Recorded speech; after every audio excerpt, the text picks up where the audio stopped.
আরেকটা ছেলে সে ছোটোখাটো ফাইন্যান্সে 15,000 টাকার চাকরি করে পার্ট টাইম বার্থডেতে অর্থাৎ জন্মদিনে কিছু ডেকোরেশনের কাজ করে ইনকাম করার একটা ছোট ব্যবসা করেছে, কিন্তু সে ব্যবসাতে ভালো কিছু করতে পারছে না। তো আমাকে বলছে, স্যার কিছু একটা ব্যবসার একটা আইডিয়া দিন। তাই বললাম, দেখো, যে কোনো ব্যবসার আইডিয়ার ক্ষেত্রে প্রথমে আমরা বলবো বুড়িমার লাইফটাকে পড়ে নাও। তোমরা তো কারোর লাইফ পড়তে চাইছো না।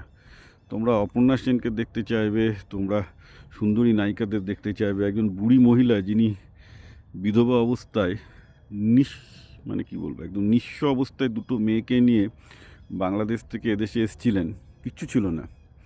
তিনি কি করে পশ্চিমবঙ্গের বুকে 3-4টে বড় বড় কোম্পানি তৈরি করলেন, নামি ব্র্যান্ড তৈরি করলেন, 600 কোটি টাকা বিজনেস তৈরি করলেন। তুমি যদি তার লাইফ পড়তে বুঝতে পারতে ব্যবসা কী করে হয়। That is exactly what everybody should be doing in my view, যারা ব্যবসা করতে চাইছে।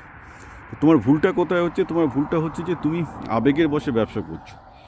তুমি এই যে বাচ্চাদের জন্মদিনের জন্য ডেকোরেশন এগুলো করছো, একটা জিনিস খেয়াল করো, আজকে বাংলার অধিকাংশ ঘরে ঘরে কেউ ছেলে মেয়ে নিতে চাইছে না। বাংলার বার্থ রেট অত্যন্ত খারাপ অবস্থা, খুবই খারাপ অবস্থা।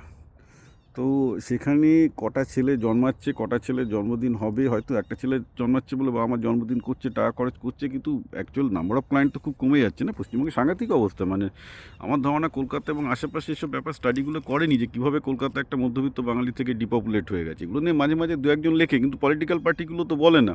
শুভেন্দুবাবু বলবেন যে বাংলাদেশ থেকে ভূত আসছে, গর্গ বলবে যে বিহারি এবং ইউপির ভূতরা বাংলাদেশে বসে আছে, কিন্তু আসল ঘটনাটা তো ভূত আমাদের নিজেদের মধ্যে না। তো বাচ্চা টাচ্চা কিছু হচ্ছে না, তুমি জন্মদিন কার করতে যাবে?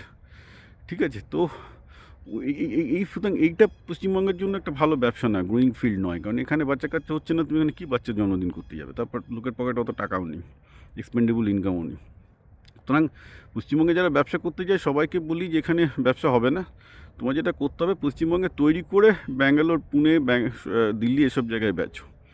অর্থাৎ পশ্চিমবঙ্গে কোনো একটা মাল তৈরি করে ই কমার্সের মাধ্যমে, লজিস্টিক সাপ্লাই কোম্পানির মাধ্যমে তুমি দেখো একটা মাল হলেও হবে যে পুনে, ব্যাঙ্গালোর বিভিন্ন জায়গায় বেচার ব্যবস্থা করো, সাপ্লাইয়ের ব্যবস্থা করো। তাতে আছে বাংলায় জিনিসপত্র সস্তায় তৈরি করা যায়, এখানে তৈরি করে অন্য জায়গায় তুমি সাপ্লাই করো। তো এই ব্যবসাটা একমাত্র বাংলায় আমি দেখছি যারা করতে পেরেছে সাকসেসফুলি, মানে এখান থেকে নিয়ে অন্য জায়গায়, তারাই একমাত্র সফল হয়েছে।